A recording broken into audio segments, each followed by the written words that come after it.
எல்லாருக்கும் வணக்கங்க. இன்னைக்கு நம்ம பார்க்க போகிறது பார்த்தீங்கன்னா, சிவபெருமானே அவரே தன்னுடைய லிங்க ரூபத்தில் வந்து ஒரு பெண்ணின் மானத்தை காத்த ஒரு திருவிளையாடல் புராணத்தில் இருந்து தான் நம்ம பார்க்க போகிறோம். வன்னிமரமும் கிணறும் லிங்கமும் சாட்சியாக வந்த ஒரு கதை திருவிளையாடல் புராணத்தில் வரதுங்க. இது சோழ நாட்டில் காவிரிப்பூம் பட்டணத்தில் அந்த காலத்தில் நடந்த ஒரு கதை. அங்கே வந்து ஒரு வணிகர், அதாவது பிஸ்னஸ் பண்ணுறவர் ஒருத்தர் இருக்கார். அவர் ரொம்ப செல்வ செழிப்பாக ரொம்ப செல்வத்தோடு பிஸ்னஸ் பண்ணிகிட்ருக்கார். ஆனால் ஒரே ஒரு குறை என்னன்னு பார்த்தா, அவருக்கு குழந்தைகள் இல்லை. அப்போ அவர் நல்லா வேண்டி நிறைய தான தர்மங்கள்லாம் செஞ்சு கடைசியில் ஒரு பெண் குழந்தை பிறக்குது. அந்த பெண் குழந்தை பிறந்த உடனே அவர் அப்பவே என்ன நினைக்கிறார், தன்னுடைய தங்கை மகனுக்கு தான் தன்னுடைய பெண்ணை கொடுக்கணும் அப்படின்னு அவர் சொல்லிகிட்டே இருக்கார். அதே மாதிரி இவர் சொல்லிட்டு இருக்கும்போதே பார்த்திங்கன்னா, அந்த தங்கை பையனுக்கு வந்து கல்யாணம் ஆயிடுது. ஃபஸ்ட்டு ஒய்ஃபே இருக்காங்க. இருந்தாலும் பரவாயில்ல, தன்னுடைய தங்கை மகனுக்கு தான் கொடுக்கணுன்ட்டு இவர் ஒரு சொல்லிகிட்டே இருக்கார் தன்னோட ஒய்ஃப்கிட்டையும். இப்படி இருக்கும்போது பார்த்தா இவர் இறந்துடுறார் எதேச்சியாக. இவர் இறந்த துக்கம் தாழ முடியாமல் ஒய்ஃபும் இறந்துடுறாங்க. இப்போ இந்த வணிகரும் இல்லை, ஒய்ஃபும் இல்லை, குழந்தை மட்டும் இருக்குது.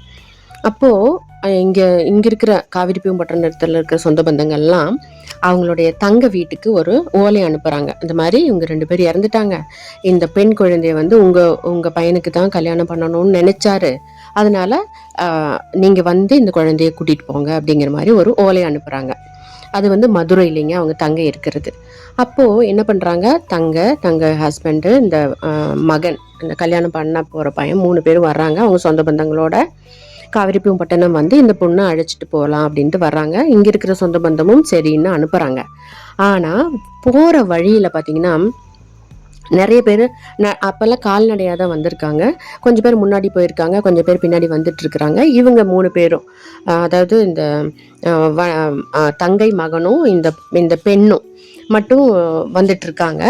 அப்போ பார்த்திங்கன்னா ஒரு கோயிலில் வந்து திருப்புரம்பியம் அப்படிங்கிற அந்த கோயில்கிட்ட வர்றாங்க. அப்போது இந்த சாமி கும்பிட்டுட்டு அந்த படியிலேயே கொஞ்சம் நேரம் ஓய்வெடுக்கலாம் கோயில் படியில் அப்படின்ட்டு கோயில் படியில் அப்படியே இருக்கிறப்ப பார்த்திங்கன்னா ஒரு பாம்பு, விஷம் இருக்கிற பாம்பு கொத்தி அந்த தங்கை மகன் வந்து இறந்துடுறாருங்க. இந்த பெண் பார்த்திங்கன்னா தனக்கு கல்யாணமும் ஆகலை, தனக்கு வந்து கணவர்னு சொல்ல முடியல, ஆனால் கணவராக மனதில் வரிச்சுக்கிட்டாச்சு, ஆனால் கட்டி அழுகவும் முடியல அப்படின்னு ரொம்ப வருத்தத்தில் அந்த பொண்ணு அப்படி கலங்கி நிற்கிறான், என்ன பண்ணுறதுன்னு தெரியாமல். அந்த டைமில் தான் நம்ம திருஞான சம்பந்தர் அந்த இடத்துல நிறைய திருத்தலங்களுக்கு, சிவ திருத்தலங்களுக்கு பாடல் பாடிக்கிட்டே வரார். இந்த விஷயம் கேட்குறார். கேள்விப்பட்ட உடனே இந்த கோயிலுக்கு வர்றார். வந்து விஷயத்தை பார்க்குறார். அவருக்கு நல்லா புரிஞ்சு போகுது. அப்போது இவர் ஒரு பதிகம் பாடி அந்த விஷத்தை அவர் முறிக்கிறார். அந்த உடம்பில் இருக்கிற விஷம் நீங்கி இவர் சுயநினைவு பெறுறார், அவங்க தங்கை மகன். அப்போது இந்த பெண்ணுடைய அந்த தன்மையை பார்த்து அவர் ரொம்ப மெச்சுறார். இந்த மாதிரி ஒரு அன்பான ஒரு பணிவான பெண் தன்னுடைய கணவனாக வரப்போகிறவருக்காகவே இவ்வளோ உருகி இவ்வளோ மனம் நொந்து அழுதுருக்காளே அப்படின்னு சொல்லிட்டு அவர் என்ன சொல்கிறார் திருஞான சம்பந்தர், இந்த திருத்தலத்தில் வச்சு நீங்கள் கல்யாணம் பண்ணிக்கோங்க அப்படிங்கிறார். அப்போ அதுக்கு அவர் அந்த தங்கை மகன் என்ன சொல்கிறார், இல்லை எங்கள் சொந்த பந்தம் எல்லாமே ஊரில் இருக்குது மதுரையில், அங்கே போய் நான் பண்ணுறேன், கல்யாணம் பண்ணிக்கிறேன் அப்படின்னு சொல்லும்போது, இல்லை இங்கே வந்து சாமி இருக்கார், லிங்க ரூபத்தில் இருக்கார், வன்னிமரம் இருக்குது, கிணறு இருக்குது, நான் இருக்கேன், இதை சாட்சியாக வச்சு கல்யாணம் பண்ணலான்ட்டு கல்யாணம் பண்ணி வைக்கிறார் திருஞான சம்பந்தர். அதுக்கப்புறம் இவங்க 2 பேரும் மதுரை போகிறாங்க. அங்கே போனால் இவங்க குடும்பம் நடத்துகிறாங்க. இந்த 2வது தாரமான இந்த பெண்ணுக்கு குழந்தைகள் பிறக்குது. முதல் தாரத்தில் இருக்கிற குழந்தைங்களும் இருக்காங்க. ஆனால் அந்த குழந்தைங்க கொஞ்சம் அடாவடியாக இருக்காங்க. பெரிய மூத்தார் குழந்தைங்க 2 பேருக்கும் அடிதடி வருது.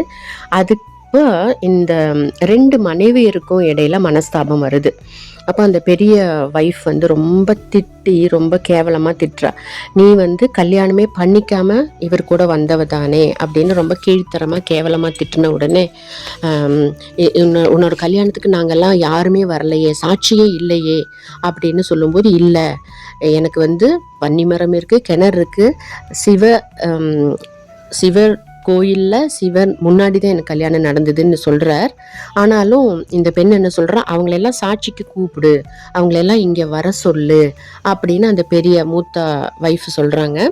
இந்த பெண்ணும் அந்த ஊர் மதுரையில் இருக்கிற சிவபெருமானை வேண்டி அவர் ரொம்ப தாழ்மையாக மனதுரிக வேண்டா. இந்த மாதிரி எனக்கு இப்படி ஒரு இக்கட்டான நிலைமை வந்திருக்கு அப்படின்னு சொன்ன உடனே அடுத்த நாள் அதே வன்னிமரம், அதே லிங்கம், அதே கிணறு இவ இருக்கிற இடத்துக்கு வந்து இவளுக்கு சாட்சி சொல்லி அந்த மூத்தாரும் அந்த ஊர்ல இருக்கிற அத்தனை பேரும் ஆச்சரியப்படுறாங்க. இந்த மாதிரி கூட நடக்குமா? இந்த ஒரு பெண்ணுக்காக அந்த உண்மை நிரூபிக்கணுங்கிறதுக்காக சிவ பெருமானே வந்து சாட்சி சொல்லி இந்த பெண்ணுக்கு ஒரு நல் வாழ்வு அமைச்சு கொடுத்தது திருவிளையாடல் புராணத்தில் வர ஒரு பெரிய கதைங்க. அதாவது ஒரு உண்மைக்கு எப்போதுமே மதிப்பு இருக்கு அப்படிங்கிறது இந்த கதை மூலமா தெரியுது. சிவபெருமான நம்பினோர் கைவிடப்படார் அப்படிங்கிறதும் நம்ம இதில் மூலமா தெரியலாம். அதே மாதிரி திருஞான சம்பந்தர் அவருடைய வாக்கு, இது எல்லாமே நமக்கு திருவிளையாடல் புராணத்துல நிறைய கதைகள் இருக்குங்க. நம்ம இந்த மாதிரி தினம் சின்ன சின்ன கதைகளை பார்ப்போம். உங்களுக்கு இந்த கதை பிடிச்சிருந்துச்சுன்னா ஓம் நம சிவாயான்னு கமெண்ட்ல ஒன்று கொடுங்க, ஷேர் பண்ணுங்க, சப்ஸ்கிரைப் பண்ணுங்க.